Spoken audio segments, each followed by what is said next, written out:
Well, I think too for me, like take it out of, okay, what are my intentions as a person, but like, okay, what are my intentions in the process of dating, right? So like, okay, I want to like these are the things that I want out of my dating experience. Like, do Hmm. I want to be with someone who doesn't ever want to get married, doesn't ever want to have kids? Like, is that cool with me? Am I willing to kind of like experiment in that mindset? I guess Okay. that's kind of what I mean. Like, yes, like, okay, you can have your own intentional goals and visions as individuals, and like hopefully those align, but Mhm. also just like, okay, I have, Asking the questions, reminding yourself, these are the questions that I want to ask, or that I want to keep in the back of my head while on a date, or what to look for, like being yeah, intentional of like what to pick up yeah, on. like what to look for, like what types of people that you're interested in.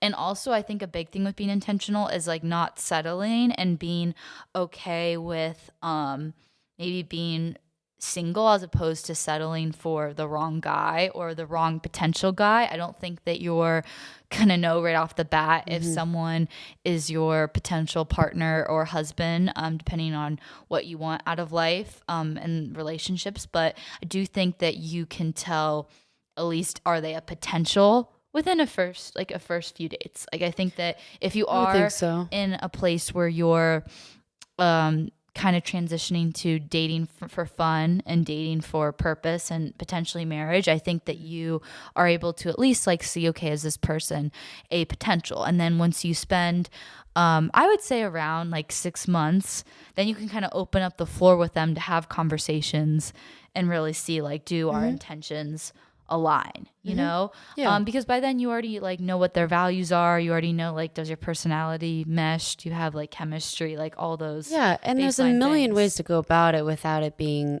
transactional, or Like right off the like bat. too, Yeah. hyper control freak Yeah. esque. It can be natural, but just keeping those intentions in the back of your head, and not letting them fall into your subconscious and off your radar. I think that's a great way to go at the process of dating, um, or even going through early stages with somebody that Yeah. you're already in a relationship with, to make sure that your ultimate big picture intentions are going to be, or not going to be, like, suppressed, I guess. Yeah. And something that I actually kind of, at least I disagree with, is that yes, I think like you can kind of rule certain types of like personalities out pretty quickly, but I do think that you should go through a process with someone, especially if you have this like gut feeling that this person is the right person for you, or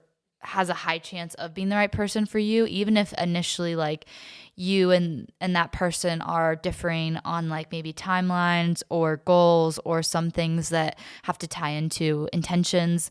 If you think that there's enough of a baseline there and your gut is telling you to like continue the process, like I think that it's okay to kind of override that and not be so black and white with dating. I think that a lot of people that are more traditional women tend to give this like black and white dating experience. Like, okay, if you want to get married and the guy says he's not interested in marrying that fast on the first date, like just ditch him. And it's like, okay, well, like guys, especially guys and girls, like we think very differently. And I think that we kind of, I mean, even if you think of like a little girl, like how many little girls like think about their wedding day and like continue to think about it for Yeah, and day they're like so years, stuck on and they're it. so stuck on it. Even girls that claim to be super like empowered and individualistic, like I bet if you really got them alone, like they would tell you like what Yeah. their guys aren't thinking about. That most guys are not thinking about that, so you kind of have to be,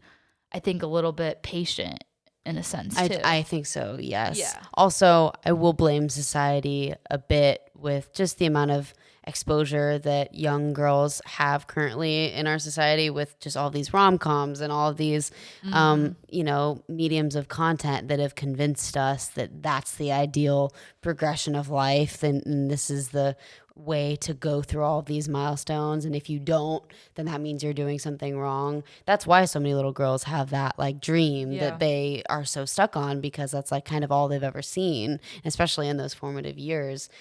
It being sold in such a glorifying and exciting and, you know, easy to attain way, you know, quote unquote. Obviously, it's hard to reform that entire mindset. Oh my gosh, well, a rom-com is the exact opposite of living with intention from the female's perspective, because I mean, you just have this guy that like sweeps you off your feet and then you get married. I know. It's like is not- any intention at all in rom-coms? There's no intention. It's not like the girl they think that like the perfect boy is just gonna fall from the sky. Like, actually, it takes a lot of work to like go through the dating process, if not more work than your career, because you're relying on factors that are less in your control. Like finding someone you're compatible with, there's less in your control than like, okay, accelerating my career. And you're gonna have to do twice as much exposure to different types of people, twice as much putting yourself out there than probably even job applications or interviews, and that like to find the right person is way harder, I think, than like and to just think it's just gonna magically like happen one day is like a lie that we're telling so women. naive. It's so naive. And then eventually like you get to an age where you're like, oh wait, I want kids all of a sudden, and then you're like too old, and it's just like and you're not fertile, and like you're not fertile, and it's gonna cost $50,000 to like do infertility treatments, but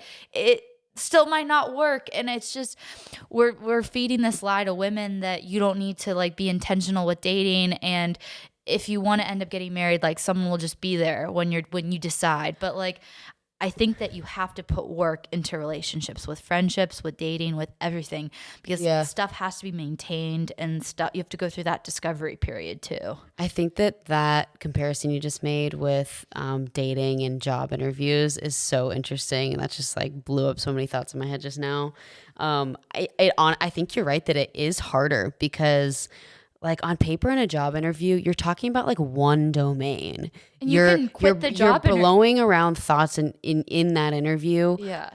Like just centering on one industry, on one type of business, on your skills. Like these are very on paper sort of concepts. But then when getting to know like a brand new person who has absolutely no idea who you are, there are a million things to cover. And it's not that you're selling yourself, because I don't think that like dating is an opportunity to sell yourself. I think that you should be, you know, as authentic as you can. It's not a job interview. You're not competing for anything, but it's just so many things that you need to be expressing and you need to be conveying, because you want the person to know you, and you're trying to it's a lot more dynamic. For sure. So